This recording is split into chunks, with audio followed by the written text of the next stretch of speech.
¿Qué nos dicen las cifras? ¿Cuánta gente se ha infectado realmente de COVID-19? ¿Y cuál es la tasa de mortalidad entre los que se contagiaron? Las respuestas a estas preguntas han condicionado muchas decisiones durante los últimos meses, tales como imponer confinamiento, la obligación del uso de mascarilla, restricciones de viaje, etc. El problema es que a menudo las cifras oficiales no reflejan la realidad y las probabilidades de tomar una decisión equivocada aumentan dramáticamente.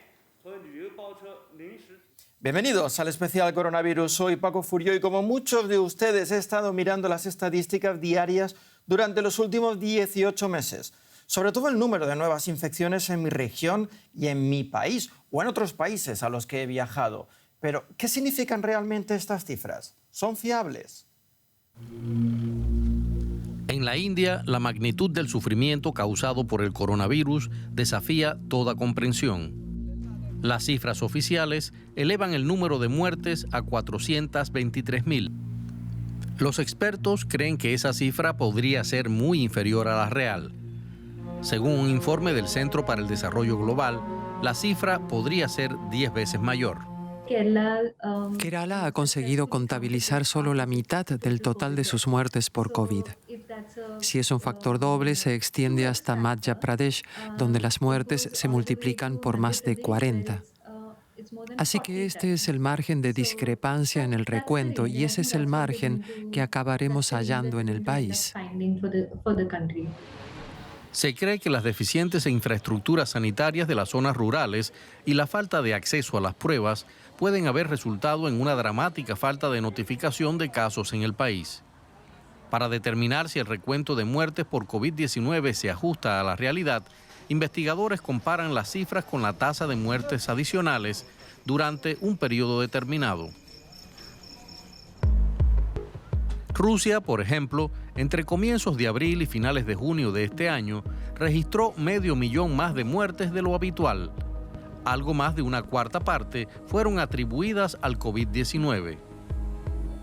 Si bien es cierto que las muertes adicionales podrían deberse a otras causas, son un indicador de que el recuento de casos podría ser mayor. Aún así, las autoridades moscovitas han suavizado recientemente las restricciones. La gente ya no tiene la obligación de mostrar si ha sido vacunada o que tiene ya inmunidad para sentarse en locales cerrados. Pero no todos confían en las cifras oficiales. El alcalde de Moscú, Sergei Sobyanin, dijo que la flexibilización es por la disminución de infecciones, pero creo que los datos están manipulados. Lo hacen para que nos sintamos bien. ¿Por qué los manipulan? Están mirando lo que sucede en Europa. Si sus estadísticas bajan, las nuestras también deberían hacerlo. La interpretación de las cifras oficiales no es sencilla. Que los datos recojan o no los casos asintomáticos puede tener un gran impacto en la tasa de mortalidad, por ejemplo. Y hay otros factores, como que la infección se propague principalmente entre los jóvenes o los ancianos. Pero además de la precisión, hay otra cuestión fundamental, la transparencia. Hasta ahora, Corea del Norte le ha dicho a la OMS que no ha detectado ni un solo caso de COVID-19 en su país. Los observadores internacionales lo cuestionan en base a algunos informes que sugieren que los norcoreanos en cuarentena son tratados como parias. Un ejemplo extremo de lo que podría ser una realidad de mayores dimensiones. Cuantos menos datos se tienen, más peligroso es el virus. Y para seguir hablando de cifras y entenderlas mejor, conectamos ahora con José Félix Hoyos, experto en epidemias y emergencias internacionales. Muchas gracias por atendernos. Desde el principio de la pandemia hemos visto un baile de cifras en prácticamente todos los países y en casi todas las cifras oficiales han sido y siguen siendo, según muchos expertos, menores a las reales. ¿A qué se debe esto? Bueno, no es una novedad que en una epidemia, en cualquier epidemia, las cifras no respondan a la realidad. Básicamente, en el inicio de las epidemias lo que ocurre es que hay una baja tasa de diagnóstico porque no tenemos los test suficientes, y durante toda la primera oleada de esta epidemia pues hubo muchos casos que eran positivos y que no se detectaron, ¿no?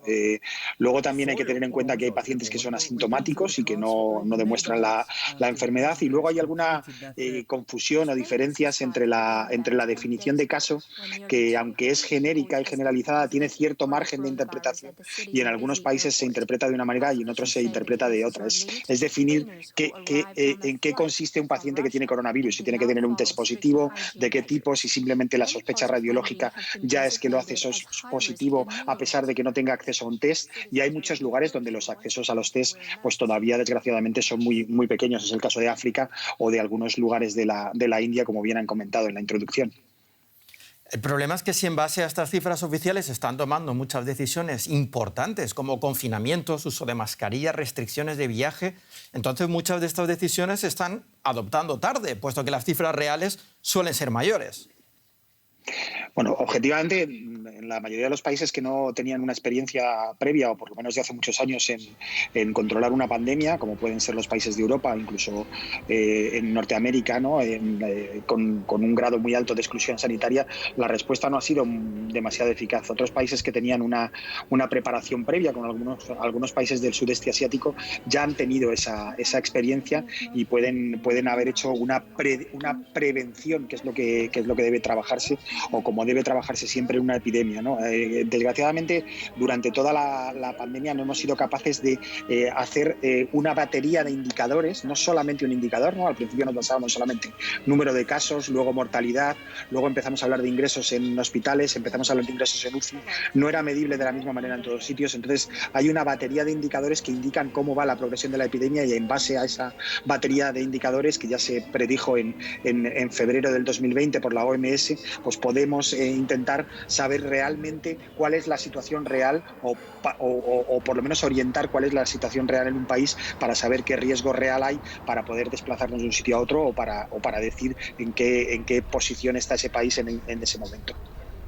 Precisamente hablando de indicadores, a la hora de viajar, casi todos los gobiernos se rigen por la incidencia para declarar a un país zona de riesgo o alto riesgo, pero lo cierto es que ahora, gracias a la campaña de vacunación, la incidencia ya no tiene un efecto tan directo en la gravedad de la situación. Al igual que la aparición de nuevas variantes, debería ser un agravante. ¿No habría que actualizar estos indicadores? Bueno, la incidencia siempre tiene un valor. Os quiere decir que hay muchos casos, muchas personas que son positivas y que pueden transmitir el virus. Siempre tratamos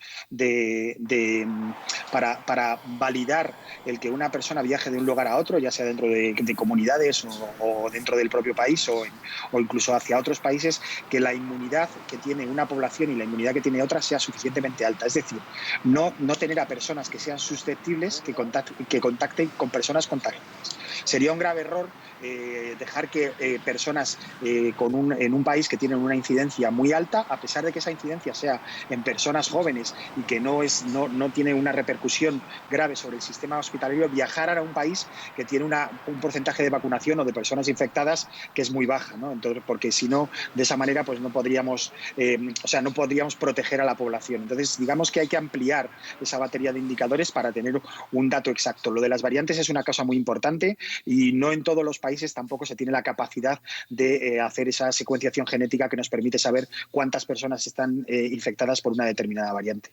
José Félix Ollego, muchas gracias por atendernos desde Madrid. Vale, muchas gracias a ustedes. Como vimos antes, India es uno de los países donde más se ha subestimado las cifras de contagios y muertes a causa del coronavirus. Pero el coste económico de esta crisis sanitaria no se puede subestimar, sobre todo en un país donde el gasto sanitario es de los más bajos del mundo y 2/3 de la población no disponen de seguro médico. ¿Cómo se las apañan los pacientes y sus familias para costear los gastos? Hablamos con alguno de ellos. Kavalit Singh ya no puede dormir bien. Piensa constantemente en su esposa Mankirat, a la que perdió durante la fatídica segunda ola de COVID en India.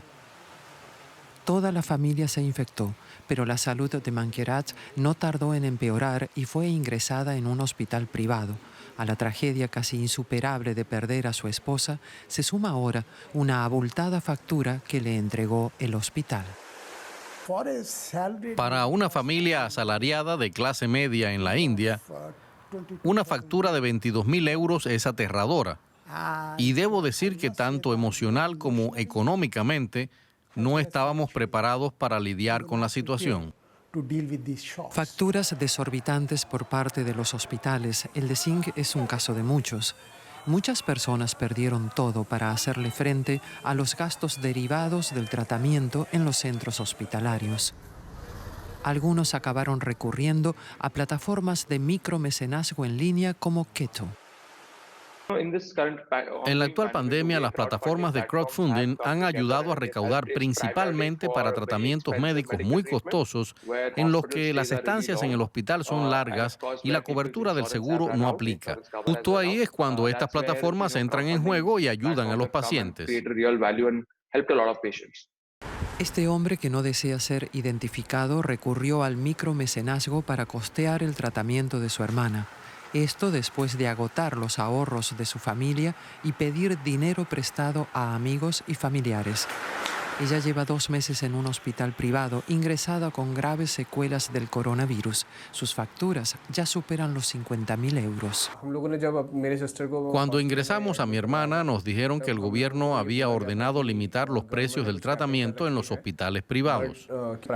Pero cuando hablamos con el hospital, nos informaron que la limitación era solo para aquellos pacientes que daban positivo por COVID. Pero el gasto del tratamiento de las complicaciones derivadas de COVID es 10 veces mayor. Kavalit Singh considera que el financiamiento colectivo no puede ser una solución a largo plazo. En su opinión, el gobierno debe obligar a cumplir las normas vigentes, como la de limitar el precio de los tratamientos por COVID. Desde la muerte de su esposa, Singh lucha por denunciar las carencias del sistema. Como ciudadano puedo hablar con los medios de comunicación, puedo escribir un artículo, protestar y escribir cartas de queja al gobierno, pero no puedo regular y supervisar a los hospitales privados. Esa responsabilidad no recae en mí, sino en el gobierno. Singh echa mucho de menos a su mujer y aunque no la volverá a ver, quiere hacer todo lo posible para evitar que otros corran la misma suerte que su familia. Pues hasta aquí el programa de hoy. Muchas gracias por su confianza. Cuídense mucho y hasta pronto.